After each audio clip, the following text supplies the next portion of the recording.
Imagine being shot in the head at 20,000 feet.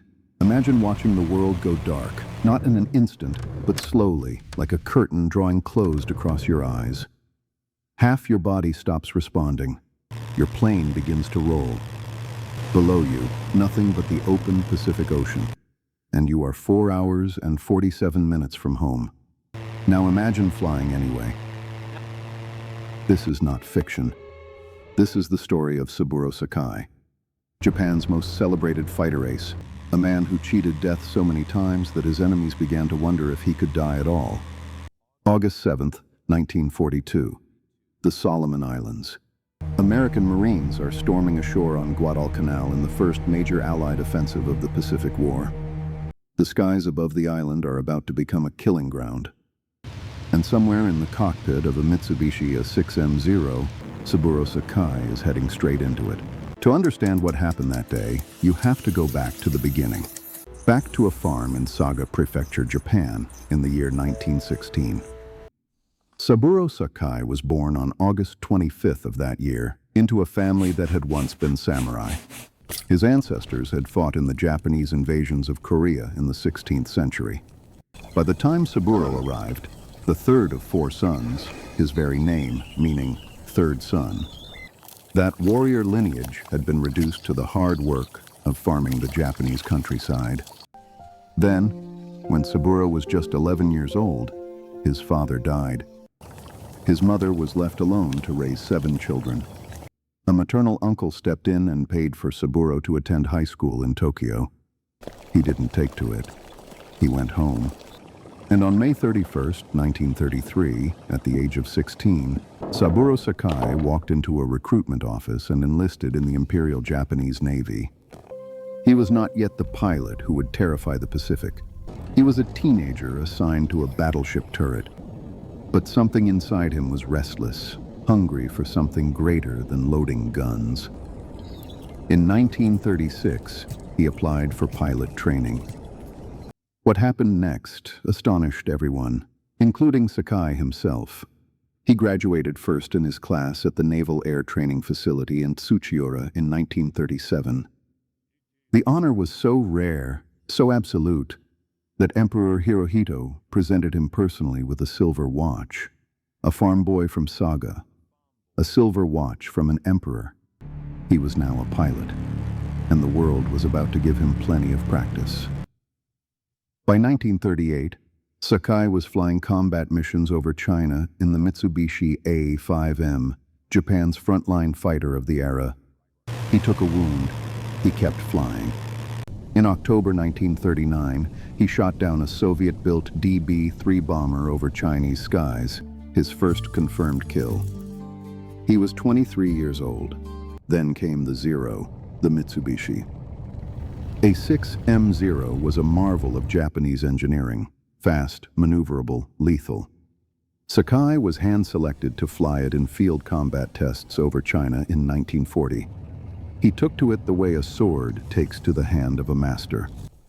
December 8, 1941.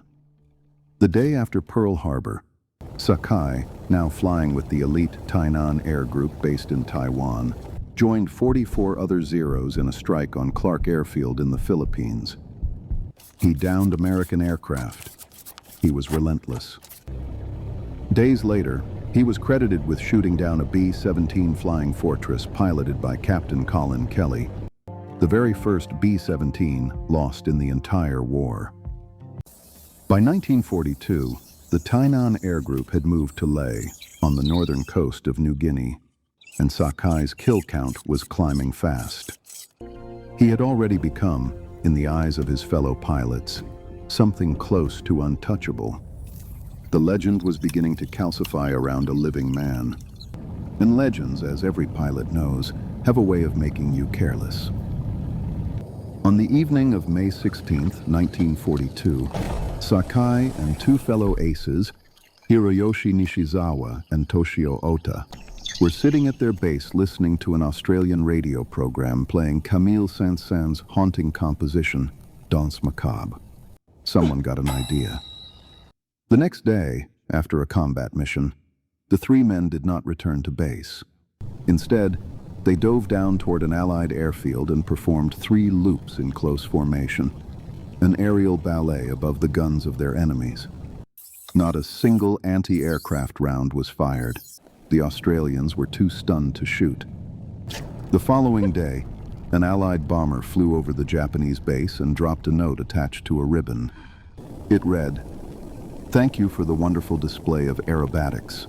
We will have a warm reception ready for you next time." Their commanding officer was furious. Sakai never regretted it.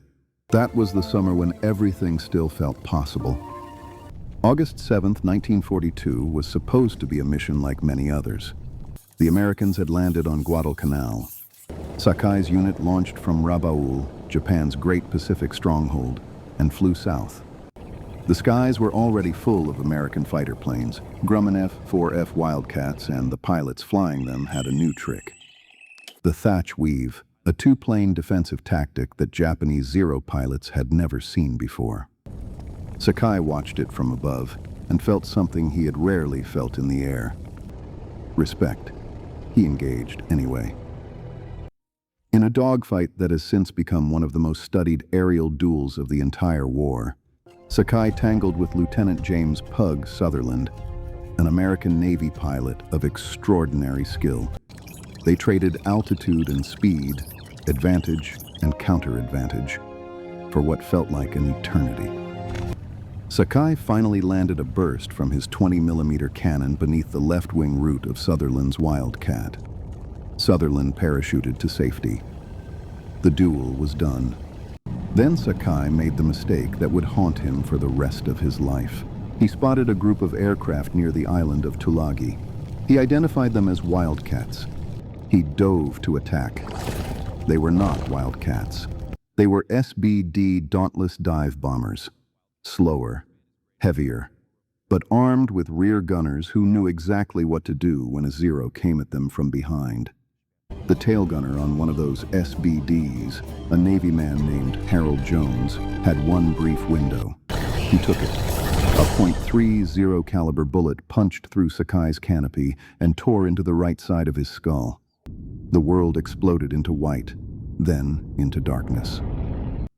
The left side of Sakai's body went completely numb. His right eye was destroyed. His Zero rolled into a dive toward the sea below. The blood flooding his one remaining eye was so thick, so red, so total, that he could barely see anything at all. He later wrote that his first thought was, "If I must die, at least I could go out as a samurai." And then something remarkable happened. The cold air rushing through the shattered canopy shocked him back. He pulled out of the dive. He looked at his instruments with his one blurring eye. He had fuel. He had altitude. He was still alive. And he was 400 miles from Rabaul, flying an aircraft that had no business being airborne, with a bullet wound in his head and half his body paralyzed. So, he flew. For 4 hours and 47 minutes, Saburo Sakai navigated the Pacific sky more by memory than by sight. To keep himself conscious, he reached up with his functioning hand and pressed against his own wound, forcing the pain to shock him back from the edge of blackout. When blood filled his good eye, he rolled his Zero inverted so gravity could drain it. He passed out. He woke up. The ocean was below him. The sun shifted. He passed out again. He woke up again. He kept flying. He reached Rabaul. He circled the airfield 4 times, nearly running out of fuel, before he finally aligned himself with the runway and brought his crippled Zero down. Ground crews ran toward the aircraft. When they lifted him from the cockpit, Sakai was soaked in blood. His wounds included penetrating trauma to his skull, injuries to his left arm, leg, and chest. By any medical logic, he should have been dead somewhere over the Solomon Sea. But Saburo Sakai refused treatment. First, he made his mission report. Surgeons at Yokosuka Naval Hospital later told him what he had already begun to suspect. He would be permanently blind in his right eye. He would never fly again. He returned to combat 2 years later. In April 1944, Sakai argued, cajoled, and pushed his way back into the cockpit. He flew again over Iwo Jima in June 1944, navigating 17 attacking American Hellcats with one eye, emerging unscathed when any rational calculation said he should not have survived the encounter.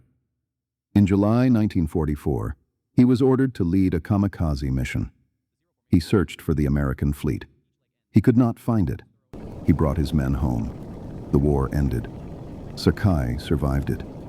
He became a pacifist, a man who had killed scores of enemy pilots and who prayed every single day for the rest of his life for the souls of the men he had shot down. He said so publicly, often, to anyone who would listen. American veterans met him at reunions and told him they had read his memoir, Samurai, published in English in 1957, twice over. A P-51 Mustang Ace once told him, "The feelings you described were the same feelings I had in combat. I'm glad we can share that understanding." Sakai bowed. In September 2000, at the age of 84, Saburo Sakai was invited to a formal dinner at a U.S. Navy base in Japan. He was preparing to speak when he collapsed from a heart attack. He died the same night. A man who had been shot in the head at 20,000 feet over the Pacific, who had flown 4 hours and 47 minutes on willpower alone, who had come back from blindness and paralysis to fight again. He died at a dinner table, surrounded by the descendants of the men who had once tried to kill him. There is no more honest ending than that. A warrior who outlived his war. A pilot who finally came to rest. The sky over the Pacific has been quiet for 80 years. But sometimes, in the right light, if you know what to listen for, you can still hear the ghost of a Zero engine riding the trade winds home.